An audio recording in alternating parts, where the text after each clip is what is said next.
The story began in an amusement park. Jason, Carrie, and Kevin were riding the drop tower. A girl named Wendy was taking photos of them. Carrie and Kevin were a couple. Jason and Wendy were also a couple. All four of them were high school students. After tonight, they were going to officially graduate. Because she needed to make a yearbook, Wendy had brought a camera. But after she took the picture, she noticed something strange. In the photo, the sign on the drop tower read, "High Dive." The letter V was not lit, so it became High Die. After that, Kevin grabbed the camera and tried to take photos under the skirt of a girl. Wendy reached out to snatch it back, and then Wendy's other friends showed up one by one. Among them were Ashley and Ashlyn, the football player Lewis, and Wendy's younger sister Julie. Julie had not actually graduated. She had sneaked out without their mother knowing. Wendy felt helpless and told Julie to go home, but it was obvious Julie would not listen. The four of them decided to ride the roller coaster. Wendy felt scared. She had been nervous ever since they entered the park. At that moment, Ian and his girlfriend Erin came over to comfort her. Ian said the chance of a roller coaster accident was 1 in 25 million, even lower than the chance of a car crash.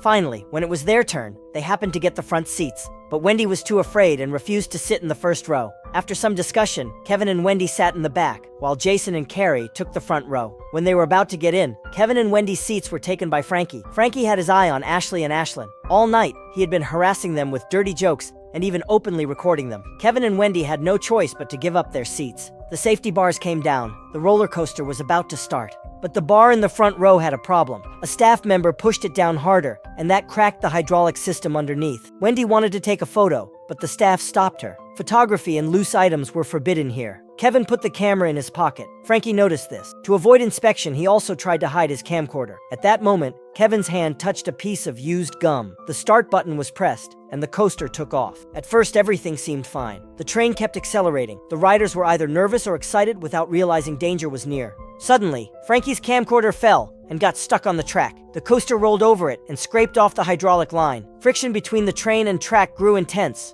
The balance was destroyed. The shaking became worse and worse. The wheels began to break loose. Then one by one, the passengers were thrown out of the train. At such speed and height, survival was impossible. That terrifying scene was exactly what Wendy had foreseen, and the piece of gum confirmed her vision. Wendy lost control and started shouting. She screamed that the roller coaster would crash and everyone would die. Her outburst angered Lewis, who was hot-tempered. Kevin argued with him, and they even started fighting. Soon Ian joined the fight. Ashley and Ashlyn felt disappointed and decided not to ride. Frankie also got off with them. Security came and forced the fighting group out. Jason and Carrie were still stuck in the front row. Jason wanted to get off and asked the staff to lift the safety bar, but the other passengers wanted to keep riding. Seeing order restored, the staff pressed the start button again. And just like Wendy's vision, the roller coaster really crashed.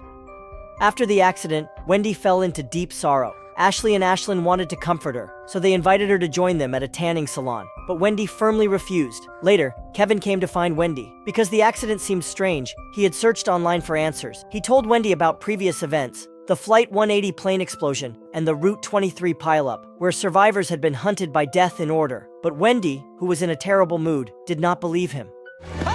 When she went home and looked through her camera, she noticed the roller coaster in the photo behind Jason, like a sword piercing straight into his head. Ian and Erin were positioned right under the word kill, and Ashley and Ashlyn's photo also seemed odd, though Wendy could not explain what was wrong. At that time, the two girls arrived at the tanning salon. Drinks were not allowed inside, but they sneaked theirs in anyway. While reaching for a record, a shelf on the wall loosened. Then both girls got into their tanning beds. As the temperature rose, water from the drink cup dripped into a transformer, making the tanning beds grow hotter and hotter. A gust of wind knocked over a clothes hanger, which then hit a flower pot. The pot crashed into the shelf, and a wooden board fell, wedging itself between the two tanning beds. The girls were trapped inside, unable to escape. They were burned alive. Their screams filled the room. After Ashley and Ashlyn's death, Wendy's attitude completely changed. This time, she went to Kevin on her own, using the photos to explain her theory. She showed him the last photograph of President Lincoln. Because the film had a scratch, a line appeared across his head, the exact spot where the bullet had struck. There were also photos before the September 11th attacks, and before the Flight 180 explosion. These small, hidden details seemed to foreshadow tragedy. Ashley and Ashlyn's death directly proved Kevin's words. Death would take survivors one by one in order. The next person after them was Frankie. The two carefully studied Frankie's photo. At first, there were no clear signs, but suddenly, a garbage truck slammed into Kevin's car, trapping them inside. Not far away, a van rolled downhill, racing straight toward them. Luckily, Kevin reacted fast. He kicked out the windshield, and they rolled out just in time. But the driver of the car in front was not so lucky. The van's engine fan blade shot out, instantly slicing his head to pieces.